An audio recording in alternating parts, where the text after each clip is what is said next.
Many people use text boxes to help organize and lay out information on the page.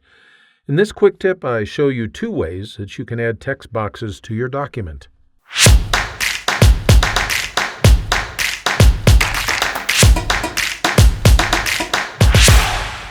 Text boxes are useful for setting off information from the main part of your document.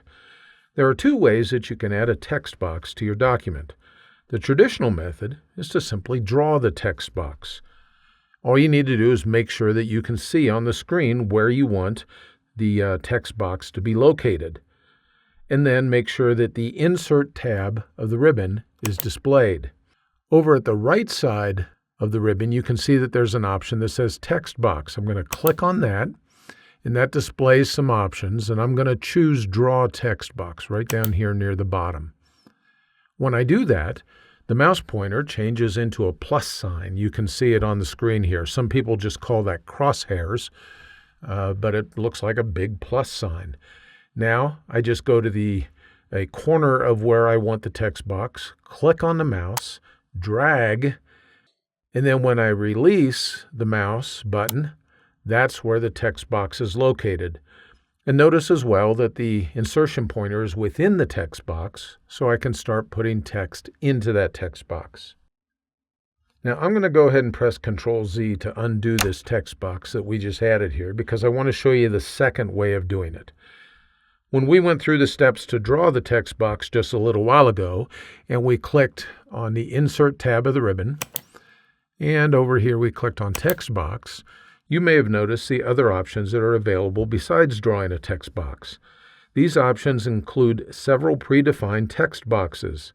Now, this gallery of text boxes can come in handy if the reason that you're creating a text box is met by one of the options in this gallery.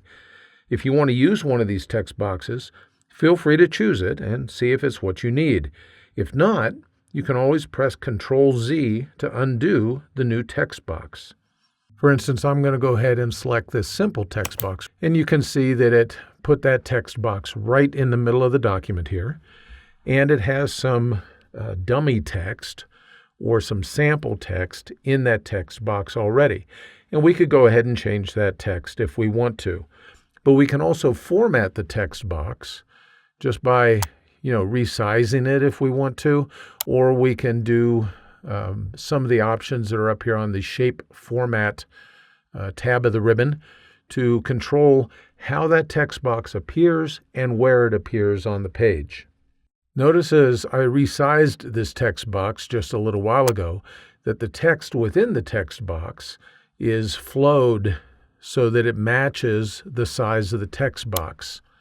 You should also realize that if I delete this text box, then the information within that text box is deleted as well. So there you have it, a couple of quick ways to insert text boxes within your document. I hope that you found this quick tip helpful. If you did, you might consider signing up for the free Word Tips newsletter. Information is in the notes just below this video. Thanks for spending a few minutes with me today.